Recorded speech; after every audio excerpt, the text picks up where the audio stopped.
자기가 유학을 갈 때 정말 이제 한국에서라는 나라 안에서 말고 좀 더 넓은 환경에서 좀 더 많이 배우고 경험하고 그런 경험을 쌓으면서 좀 더 기회가 많은 곳에서 자기를 뽐내고 싶다 라는 친구들, 그런 걸 유지할 수 있으면, 그런 걸 스스로 컨트롤할 수 있으면 유학을 추천드리고 싶네요. 아, 도피로 가는 건 쉽지 않을 수 있다.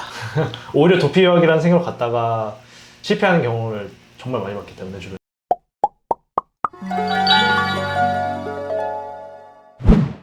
그쵸. 그래서 중학교 3학년 1학기까지는 한국에 있다가 3학년 때 미국으로 건너가서 대학교까지 졸업한 케이스입니다. 그렇죠.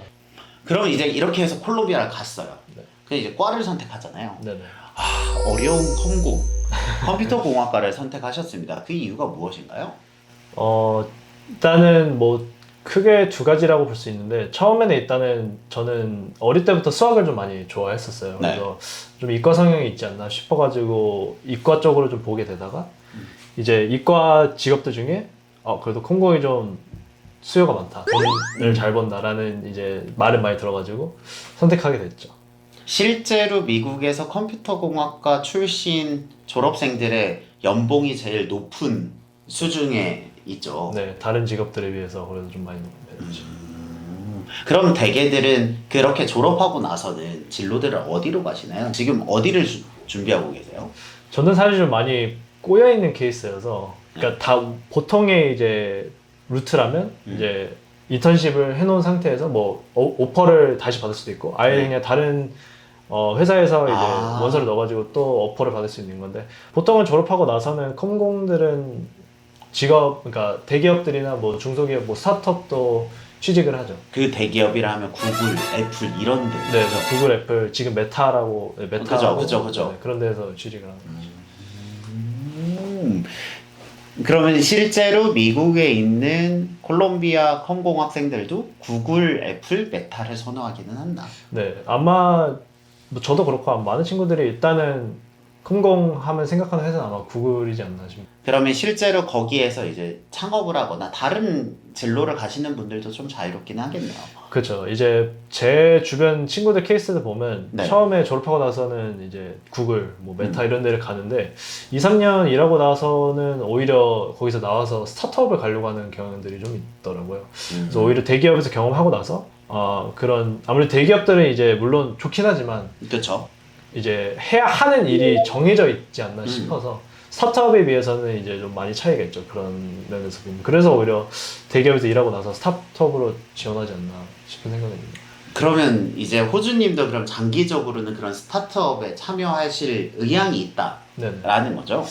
그렇지 않을까요? 저도 일단 아직 뭐 많은 회사 경험이 있지는 않지만 일단 대기업 아니면 그냥 일반 회사 들어가서 경험하고 나서 저도 판단할 것 같은데, 아무래도 컴공 많이 하는 친구들 꿈은 자기가 원하는 이제 아이디어를 가지고 일하는 게 가장 즐겁지 않나라는 생각을 합니다.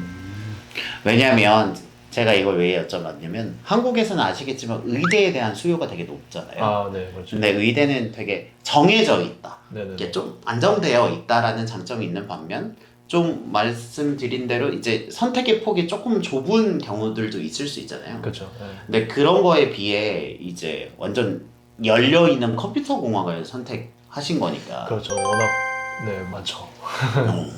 선택할 수 있는 폭이 엄청 많죠. 그럼 마지막으로 한국에서 초등학교, 중학교를 준비하고 미국으로 고등학교부터 가거나 혹은 대학교를 유학을 생각하시는 분들에게 이것만 주의하면 좋겠다라고 하실 만한 팁이 있을까요? 저는 일단 요거는 정말 중요하다고 생각하는 게, 유학을 이제 가면 그런 이미지가 떠오를 수도 있긴 해요. 도피 유학이라는 말이 있잖아요. 그쵸. 네.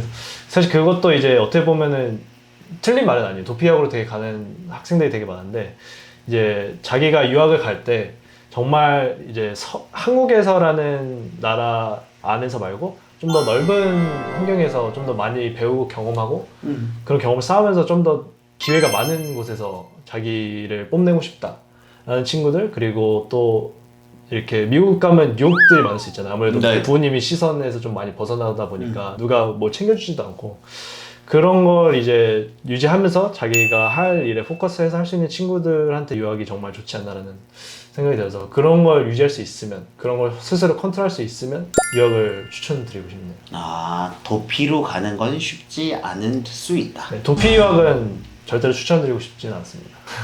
오히려 도피 유학이라는 생각을 갖다가 실패하는 경우를 정말 많이 봤기 때문에 주변에. 어떤 식으로 실패해요? 이제 아무래도 제일 큰 거는 이제 그냥 나 부모님 시사에서 벗어났으니 내 마음대로 할 수 있겠구나 하고 이제 그냥 공부도 안 하고 노는 거죠.